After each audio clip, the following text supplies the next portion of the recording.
All right, so the book we're going to be reading today is called Each Kindness. It kind of goes with the whole theme of homeroom, where we're talking about, remember last week was Kindness Week? So kind of talking about kindness and all the character traits we've been talking about in homeroom. So this book is called Each Kindness, written by Jacqueline Woodson. Right? It actually is a really good book. I've read it a couple times. That winter, snow fell on everything, turning the world a brilliant white. One morning, as we settled into our seats, the classroom door opened and the principal came in. She had a girl with her, and she said to us, "This is Maya." Maya looked down at the floor. I think I heard her whisper, "Hello." We all stared at her.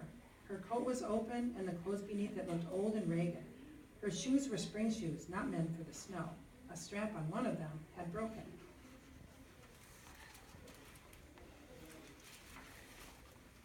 Our teacher, Miss Albert, said, "Say good morning to our new student," but most of us were silent. The only empty seat was next to me. That's where our teacher put Maya. And on that first day, Maya turned to me and smiled, but I didn't smile back. I moved my chair, myself, and my books a little farther away from her. When she looked my way, I turned to the window and stared out at the snow. And every day after that, when Maya came into the classroom, I looked away and didn't smile back.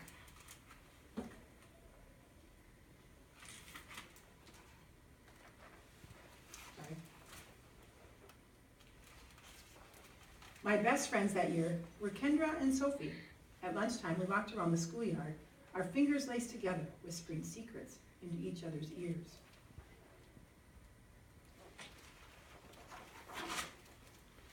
One day, while we were near the slide, Maya came over to us. She held open her hand to show us the shiny jacks and tiny red balls she'd gotten for her birthday. "It's a high bouncer," she said, but none of us wanted to play. So Maya played a game against herself.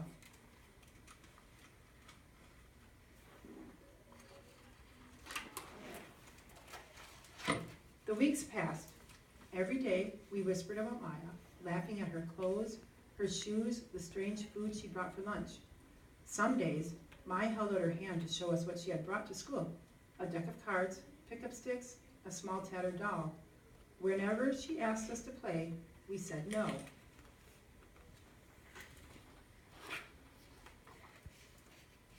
The days grew warmer and warmer. The pond thawed. Grass began growing where snow had once been. One day, Maya came to school wearing a pretty dress and fancy shoes. But the shoes and the dress looked like they belonged to another girl before Maya.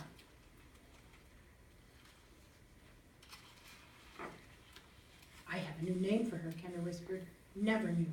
Everything she has came from a secondhand store." We all laughed. Maya stood by the fence. She was holding a jump rope but did not come over to ask us if we wanted to play. After a while, she folded it double, rolled the ends around each hand, and started jumping. She jumped around the whole schoolyard without stopping.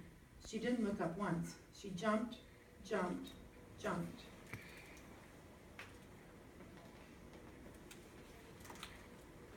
How do you think it's going to end, you guys? Think it's going to have a happy ending?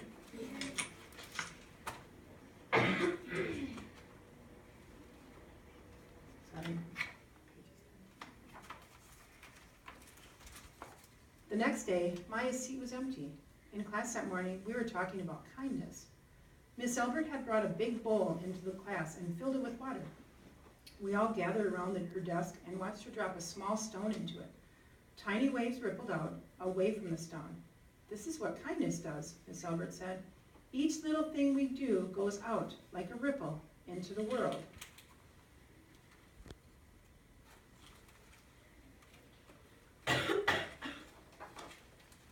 Then Miss Albert let us each drop a stone into it as we told her what kind things we had done. Joseph had held the door for his grandmother. Kendra helped change her baby brother's diaper.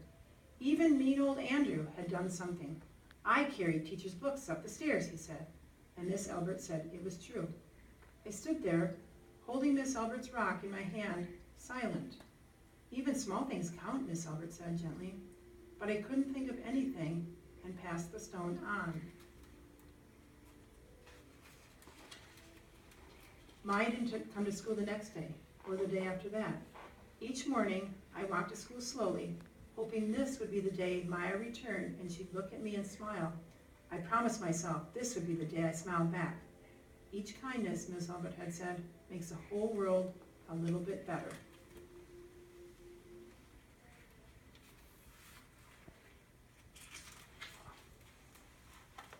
But Maya's seat remained empty, and one day Miss Albert announced to the class that Maya wouldn't be coming back. Her family had to move away, Miss Albert said. Then she told us to take out our notebooks. It was time for spelling. That afternoon, I walked home alone. When I reached the pond, my throat filled with all the things I wished I would have said to Maya, each kindness I had never shown.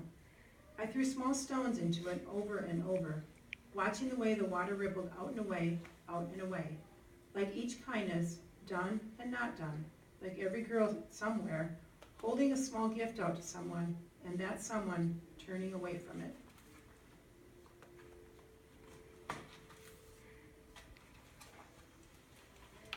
I watched the water ripple as the sun set through the maples, and the chance of a kindness with Maya became more and more forever gone.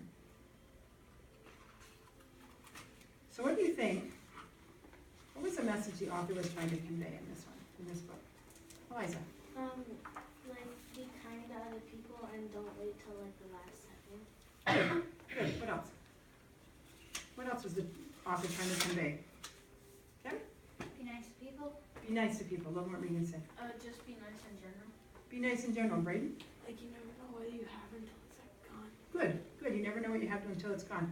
How did this book make you feel? Now, Gabby's thought it might have a happy ending. Did it have a happy ending? No. So how did it make you feel? Sad? Why sad? Because she never got to say sorry or anything like that to her. Good. Good. What else? How else did it make you feel? Kira? A little upset that she never even tried to be nice to her in the first place. Right. Never once did she even say hi to her, right? Eliza? Well, I think Maya would be feeling sad too because she didn't have any like friends. Good. That was my next question. How do you think that Maya felt? Sad, right? What else? How else did she feel, do you think? Logan? Probably frustrated because every time she'd talk to any other of the girls, she'd say no.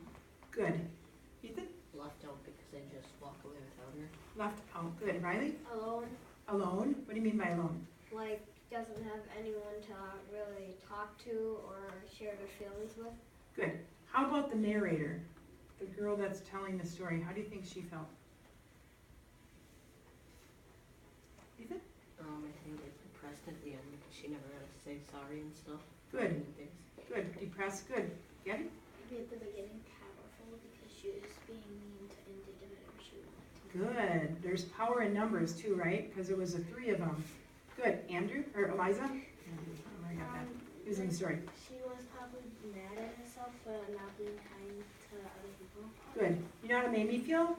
Kind of guilty. Have any of you guys ever been in a situation where you've seen someone new or met someone new and you just kind of turned your back on them? Or maybe not you personally, but have you seen it happening in school? Yeah. Yeah, so what are some things you could do? And I know some of you guys are really great about this. What are some things you guys could do? Because we have a new student starting today. And I don't know what her name is. She's in the side. What is it? Autumn. So we have a new student starting today. And we have Maddie who started a few weeks ago. What's something you can do with Autumn today? Compliment her. What else? Logan? Say welcome to Richmond. Good. Welcome to New Richmond. What else could you do? Kira? Like play with her, hang out with her. Good. Hang out with her. Play with her. Gabby? Be her friend. Be her friend. Introduce her to some people. Ask her to sit at your table at lunch. Those are all little things you could do. So do you think the name of the book was Each Kindness? Do you think that was an appropriate title? Yeah. Why was that an appropriate title? Braden? Because it described how, like, ripple effects, how each kindness have ripple effects on it. Good. Do you guys, what did you learn from this book? Especially, you know, because we've been talking about character and stuff in homeroom since the beginning of the year. What can you take away from this? Yeah? Be nice to people because some people might not know what's going on at home. Like mine always has like old clothes and stuff. But you don't know her situation, and nobody took the time to get to know her situation, right? Good, Riley? A little acts of kindness mean something to other people. Good, good. Eliza? Like when the teacher said small things count too. Mm-hmm. The small things can do a lot. Mm-hmm. Even just saying hi to somebody in the hallway, right? That's a small little thing. Doesn't take anything, doesn't cost you anything. The little things help. Any other thoughts? Nope. No? Did you like the book? Yeah. Yeah, it was a good book. I really liked it. Good. Thank you. Okay, Luke, you can shut it off.